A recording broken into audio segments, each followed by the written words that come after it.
तो क्या बीजेपी के प्रति आप थोड़े सॉफ्ट हैं? नहीं, बिल्कुल नहीं, बिल्कुल इसका उलट है। बाकी सारे टाइम में कांग्रेस की बैसाखी पकड़कर उन्होंने सरकार चलाई, और ऐसा तो है नहीं कि कांग्रेस को पता नहीं है कि देश का सबसे गरीब पिछड़ा राज्य बिहार है। नीतीश बाबू तो अपने ताकत पर आज तक बिहार जीते ही नहीं है। भाजपा ने बिहार के लोगों के भविष्य को बेच दिया नीतीश के नाम। भाजपा का कोई एक नेता जिसको बिहार के 5000 गांव में लोग जानते हो कि लालू जी के राज में हजामत अधिक अपराधी बना रहे थे, नीतीश के राज में वो हजामत अधिकारी बना रहे हैं।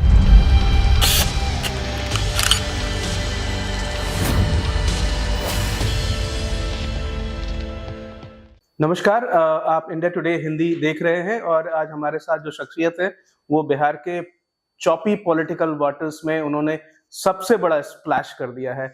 प्रशांत किशोर जी, बहुत धन्यवाद, आपने हमारे लिए समय निकाला। तो हमसे जो आपसे सीधे सवाल हम करना चाहते हैं वो सबसे पहले ये है कि लोगों में एक छोटा सा परसेप्शन बन रहा है कि आप नीतीश जी को क्रिटिसाइज करते हैं, आप बीजेपी पर अटैक नहीं करते उतना जितना आप आरजेडी पर अटैक करते हैं। तो क्या बीजेपी के प्रति आप थोड़े सॉफ्ट हैं? नहीं, बिल्कुल नहीं, बिल्कुल इसका उलट है। देखिए, लालू जी और नीतीश की चर्चा इसलिए होती है क्योंकि पिछले 30-32 सालों से सरकार तो या तो लालू जी ने चलाई है या नीतीश जी ने चलाई है। लेकिन जब भी मेरे से पूछा गया है कि बिहार के बदहाली के लिए, बिहार के पिछड़ापन के लिए सबसे बड़ा जिम्मेवार कौन है, सबसे ज्यादा जिम्मेवार कौन है, तो मैंने हमेशा कहा है कि वो कांग्रेस और भाजपा। वो इसलिए कि लालू जी अपने दम पर सिर्फ बिहार एक ही बार जीते हैं, 1990। बाकी सारे टाइम में कांग्रेस की बैसाखी पकड़कर उन्होंने सरकार चलाई, और ऐसा तो है नहीं कि कांग्रेस को पता नहीं है कि देश का सबसे गरीब पिछड़ा राज्य बिहार है। ऐसा तो पता नहीं है कि कांग्रेस के नेताओं को यह नहीं पता है कि लालू जी के राज में बिहार में क्या हुआ या क्या नहीं हुआ। लेकिन फिर भी उन्होंने लालू जी को वो आजादी दी, वो लिवरेज दिया, वो अपॉर्चुनिटी दी, क्योंकि उनको 10, 15, 20 सांसदों का लालच था कि लालू जी की मदद से वो सांसद जीत कर जाए और दिल्ली में उनका राज चलता रहे। वही चीज भाजपा कर रही है। नीतीश बाबू तो अपने ताकत पर आज तक बिहार जीते ही नहीं है। मैक्सिमम 117 सीट जीते हैं। तो 19 साल के अपने कार्यकाल में अगर आप 3 बरस हटा दें तो बाकी सारा 15-16 साल तो नीतीश बाबू भाजपा के सहयोग से रहे। तो अगर नीतीश कुमार गलती कर रहे हैं तो वो गलती इसलिए कर पा रहे हैं क्योंकि भाजपा वाले उनको वहां बैठाए हुए हैं। इसलिए मैं कहता हूं कि बिहार जैसे कांग्रेस ने बिहार के लोगों का भविष्य लालू के हाथ में बेचा, भाजपा ने बिहार के लोगों के भविष्य को बेच दिया नीतीश के नाम हाथ में। तो इसलिए वो सबसे बड़े दोषी हैं। लेकिन जब गांव देहात में चर्चा होती है तो भाजपा यहाँ इतनी बड़ी ताकत नहीं है।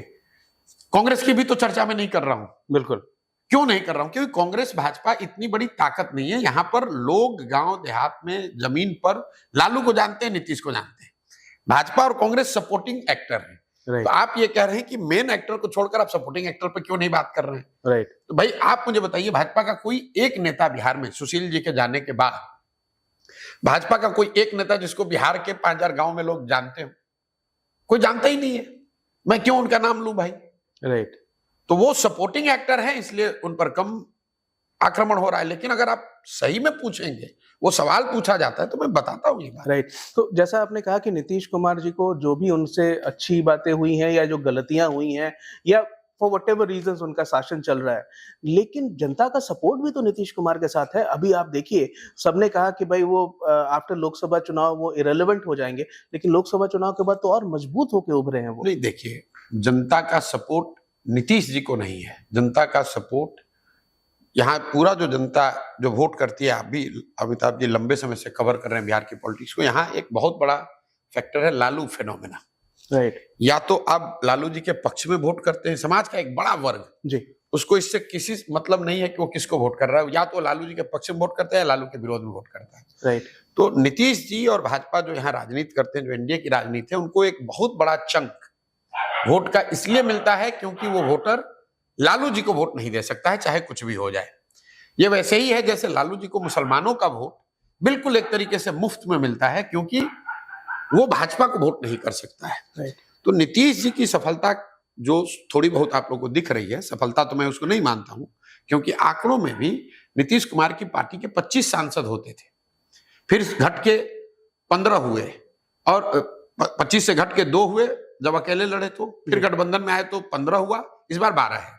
तो ऐसा नहीं कि उनकी संख्या बढ़ रही है। अगर आप देखेंगे तो उनकी ताकत 25 से घट के आधी रह गई और विधानसभा में उनकी ताकत 117 से घट के 42, मतलब विधानसभा में 1/3 और लोकसभा में हाफ। ये तब है जबकि मोदी जी की भी ताकत है, भाजपा की भी ताकत है, लालू जी के खिलाफ विकल्प न होने का एक फायदा है। इन सब के बावजूद उनको 12 सीट ही मिला है। ऐसा नहीं है कि कोई बहुत बड़ा उनको जनमानस का सपोर्ट बिहार में है। राइट। आप उनको कई बार, नीतीश कुमार के साथ आपके बड़े व्यक्तिगत संबंध रहे हैं, पर्सनल रिलेशनशिप रहे हैं, आप साथ में रहे हैं उनके, कई बार आपने उनको फादर फिगर कहा है। तो tell me something about him, जो समथिंग पर्सनल जो आपको अच्छी लगती है, उनकी कोई खूबी, ऐसी कोई खासियत। नहीं, देखिए नीतीश जी के बारे में मैंने पहले भी विजन कि नीतीश कुमार की ताकत है कि to do politics from a position of weakness. Okay, ये उनकी ताकत है। और ये नीतीश कुमार अकेले ऐसे पॉलिटिशियन नहीं, देश ने वाजपेयी जी को देखा है, नरसिम्हा राव जी को देखा है। इनकी जो राजनीति करने की जो शैली है वो पोजीशन ऑफ स्ट्रेंथ से पॉलिटिक्स नहीं करते हैं, वो पोजीशन ऑफ वीकनेस से पॉलिटिक्स करते हैं। मतलब किसी को डर नहीं लगता है उनसे। तो लोग कहते हैं भाई इसी को बना दो। जैसे भाजपा ने जब नीतीश कुमार को बनाया होगा तो ये सोचा होगा चलो भैया अभी लालू के का काट चाहिए शुरुआती दिनों में, अभी नीतीश को बना दो, बाद में देख लेंगे। लेकिन ये नीतीश की ताकत है कि वीक बनकर अपने आप को इंडिस्पेंसेबल बना के रखना। जैसे पार्टी को कमजोर बना के रखना। 18-19 साल से जो पार्टी सो कॉल्ड सत्ता में है, अलायंस में ही सही लेकिन सत्ता में है, बिल्कुल, आज तक उस पार्टी का ना कोई संगठन है, ना कोई उसमें सेकंड लाइन लीडरशिप है। वो क्यों है? क्योंकि नीतीश कुमार उस अपनी खुद की पार्टी को इतना कमजोर बनाकर रखना चाहते हैं कि नीतीश के अलावा उस पार्टी में कुछ है ही नहीं। ये तो तमाम रीजनल पार्टीज में ऐसा ही होता है। नहीं, ऐसा नहीं है। कुछ जैसे लालू जी की पार्टी है, वो लालू जी पे डिपेंडेंट है, लेकिन लालू जी छत्रपों के थ्रू राजनीति करते हैं कि गया में एक व्यक्ति है, मधुबनी में एक व्यक्ति है, दरभंगा में एक व्यक्ति है, सीमांचल में एक व्यक्ति है, सिवान में एक व्यक्ति है। वो छत्रपों के थ्रू राजनीति करते हैं। नीतीश जी का वैसा कोई डिस्ट्रिक्ट का छत्रप नहीं है। वो नीतीश जी है और कुछ नहीं है। Anything good about him that you still remember? नहीं, मैं तो during those days जब आप साथ में थे। नहीं, नीतीश कुमार मैं तो हमेशा से नहीं, पर्सनल जो हमारी उनसे हमारा जो उनका संबंध रहा है, आप तो जानते हैं जो बिहार में लोग रहे, मैं एकमात्र व्यक्ति हूं जो नीतीश कुमार के साथ उनके घर में रहता है। एग्जैक्टली। और मैंने जब तक हम लोग साथ में रहे तो हमारा इक्वेशन, हमारा रिलेशनशिप करीब करीब जो पिता पुत्र के बीच में होता है वैसा ही रहा है। आज भी मेरी नीतीश कुमार से व्यक्तिगत कोई लड़ाई, कोई विवाद नहीं है। विवाद बिहार को लेकर है। बिहार में जो काम होना चाहिए वो न होने को लेकर है। नीतीश जी अपना काम कर रहे हैं और मेरा कोई नीतीश जी से व्यक्तिगत परेशानी नहीं है। मुझे बिहार में बदलाव चाहिए और जन सुराज के अभियान में हम लोग किसी व्यक्ति या किसी पार्टी, किसी विचारधारा का विरोध नहीं कर रहे हैं। हम लोग कह रहे हैं कि बिहार को सुधारना है तो कुछ नया और बेहतर होना चाहिए। राइट। एक बड़ा पर्टिनेंट पॉइंट आपने उठाया था। आपने कहा अभी हाल में ब्यूरोक्रेसी का जंगल राज, ये अपने आप में ये मैंने नहीं उठाया। ओके। ये रास्ते में चलते हुए हमको एक रामनगर जगह है, शुरुआती दिनों में ही जब पदयात्रा शुरू की तो वहां पर एक बैठक में गांव में लोगों ने बताया कि भैया एक ये हजाम, एक सैलून चलाने वाले हजाम जाति, नई जाति का एक व्यक्ति है।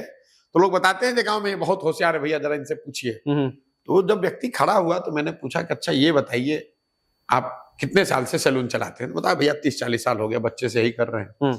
तो मैंने उससे पूछा कि ये बताओ लालू जी के राज में और नीतीश जी के राज में तुम्हारे जीवन में क्या फर्क आया, क्या दोनों में फर्क है? राइट।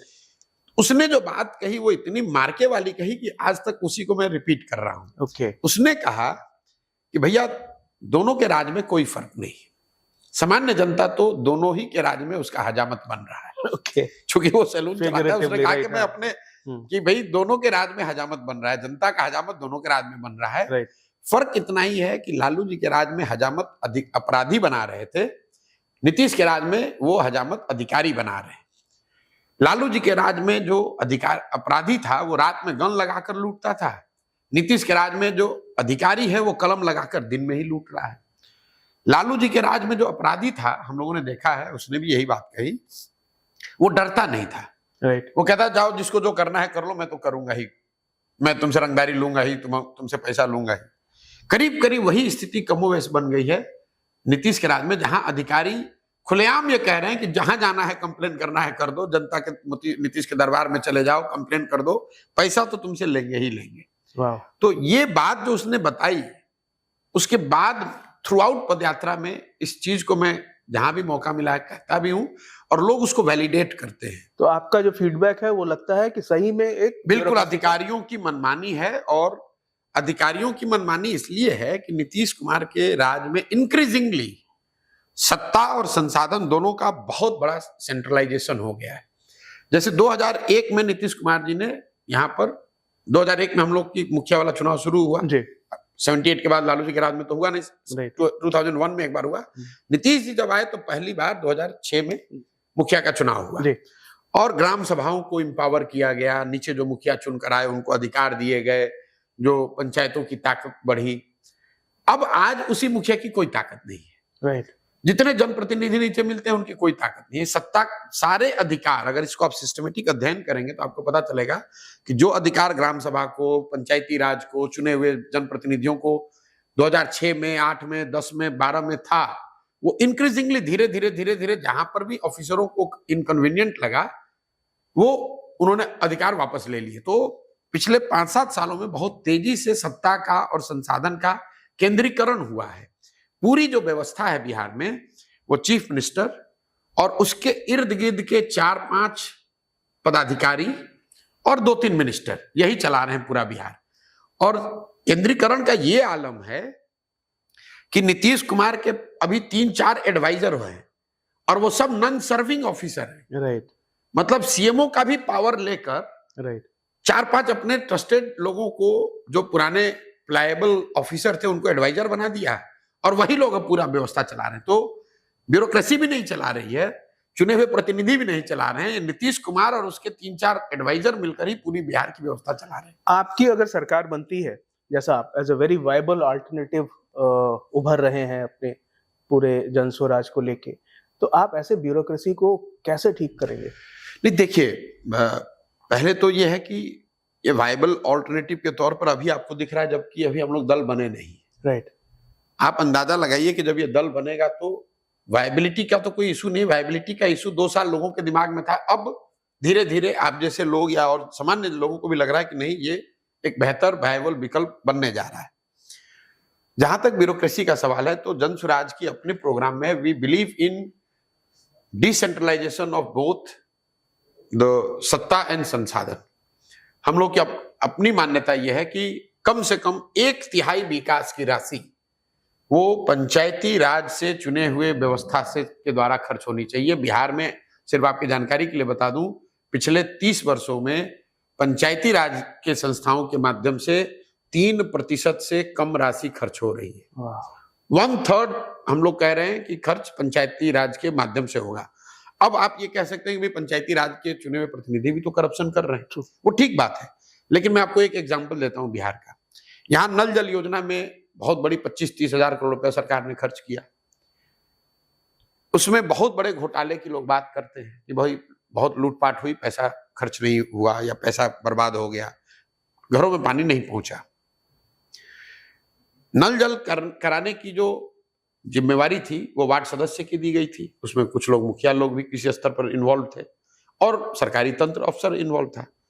मैं आपको आंकड़ा बता रहा हूं, 90% वार्ड सदस्य नल जल योजना आने के बाद पिछला चुनाव अपना हार गए और करीब करीब 80% मुखिया जी लोग चुनाव हार गए। लेकिन आप मुझे बताइए, क्या 80% ब्यूरोक्रेट हटाए गए, चोरी में पकड़े गए? नहीं। तो करप्शन करने में तो तीनों ही शामिल थे, जनप्रतिनिधि भी थे और अफसर भी थे, मिलकर उन्होंने चोरी की। राइट। लेकिन कम से कम जनता ने देखा कि ये चोरी कर रहे हैं तो 5 साल में उनको हटा दिया। राइट। लेकिन जो अफसर था वो तो पहले भी चोरी कर रहा था, आज भी सिस्टम में बैठ के चोरी कर रहा है। तो ब्यूरोक्रेसी पर लगाम तब लगेगी जब स्वच्छ लोग चुनकर राजनीति में आएंगे, स्वच्छ और काबिल। दूसरा, उनके हाथ से decision making, subjective decision making हटाकर नियम बना दिए जाएं, रूल बेस्ड डिस्ट्रीब्यूशन अगर कर दिया जाए और उसका विकेंद्रीकरण कर दिया जाए, तो उससे बहुत स्तर पर, बहुत हद तक सत्ता में बैठे हुए जो अफसर हैं उन पर लगाम लगेगा। Prashant ji, thank you so much हमसे बात करने के लिए। बस एक आखिरी सवाल आपसे पूछेंगे, जब ये लोग कह रहे हैं कि भाई आपका जो कंसेप्ट है बिहार के प्रति बहुत डिटेल्ड है, आप बिहार में किस तरह से डेवलपमेंट करेंगे।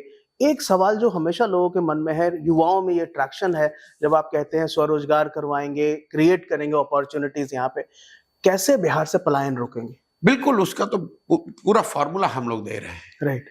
जो हम लोगों ने अध्ययन किया यहाँ पर कि पलायन को पहले आप समझिए कि पलायन सिर्फ श्रम का पलायन नहीं है, जो लोगों का पलायन है ये आपको दिखता है, उस पर चर्चा होती है। लेकिन बिहार में श्रम का पलायन इसलिए है क्योंकि यहाँ से बुद्धि और पूंजी का पलायन है, जो कि श्रम के पलायन से बड़ा है। राइट। जो आंकड़े हम लोग दे रहे हैं कि बिहार में पिछले 30-32 सालों में करीब करीब 26 लाख करोड़ रुपया बिहार के लोगों का बचत का पैसा बैंकों ने यहां से ट्रांसफर किया है दूसरे राज्यों में, because of poor disbursement of loan which gets reflected in poor CD ratio. Actual figures है, एक्चुअल फिगर है आरबीआई का, आप उठा के देख लीजिए। राइट। कि बिहार में सीडी रेशियो रहा है 40% एवरेज, राइट। देश में है 70%। तो अगर पिछले साल मान लीजिए कि 4.5 लाख करोड़ रुपया बिहार में जमा हुआ, 2,80,000 करोड़ रुपया यहाँ इन्वेस्ट होना चाहिए था, लोगों को लोन के तौर पर मिलना चाहिए। Because of poor CD ratio we got only 1.6 lakh crore. बाकी पैसा कहाँ गया? बाकी पैसा चला गया दूसरे राज्यों में। जब भी बिहार में उद्योग धंधे और स्वरोजगार की बात होती है तो हम लोग बात करते हैं कि कोई आकर फैक्ट्री लगाए, राइट, कोई 5-10 हजार करोड़ का इन्वेस्टमेंट करे। आप अंदाजा लगाइए कि पिछले साल दूसरा आदमी इन्वेस्टमेंट करे, छोड़िए, बिहार की जनता का अपना, बिहार की गरीब जनता का बचा कर रखा हुआ बैंकों का 2,80,000 करोड़ रुपया आपने ट्रांसफर कर दिया दूसरे राज्य में। और ये पैसा कहाँ गया? ये पैसा गया आंध्र प्रदेश में, तेलंगाना में, गुजरात में, महाराष्ट्र में, तमिलनाडु में, केरल में। वहां पर सीडी रेशियो कितना है? 90, 95, 100, 105। तो आप जिस दिन ये पूंजी का पलायन रोक दें, राइट, अगर पूंजी का पलायन रुकेगा तो बुद्धि का पलायन रुकेगा। क्योंकि जिसके पास क्षमता है कुछ करने की, मान लीजिए कि आप पत्रकार हैं, आप एक यहाँ यूट्यूब चैनल शुरू करना चाहते हैं, तो आप तो तब करेंगे ना जब यहाँ पर पैसा, आपको पूंजी हो, आपने कुछ पैसा अपना बचाया है, आपके पास 5 लाख रुपया है, आपको यूट्यूब की एक बड़ी चैनल शुरू करनी है, आपको 10 लाख रुपया लोन चाहिए। वो लोन नहीं मिलता है तो आप यहाँ से माइग्रेट होकर चले जाते हैं नोएडा, या आप चले जाते हैं बॉम्बे, वहां पर वो चैनल चलाते हैं। हम लोग कह रहे हैं कि पूंजी का पलायन रुकेगा तो उससे बुद्धि का पलायन रुकेगा, और जब ये दोनों रुकेगा तो निश्चित तौर पर श्रम का पलायन रुकेगा। थैंक यू सो मच हमसे बात करने के लिए, बहुत बहुत शुक्रिया। इसी तरह की तसल्ली से भरी हुई एक्सक्लूसिव रिपोर्ट्स देखने के लिए सब्सक्राइब करें इंडिया टुडे हिंदी का यूट्यूब चैनल और बेल आइकन जरूर प्रेस करें ताकि वीडियो अपलोड होते ही आपको खबर हो जाए।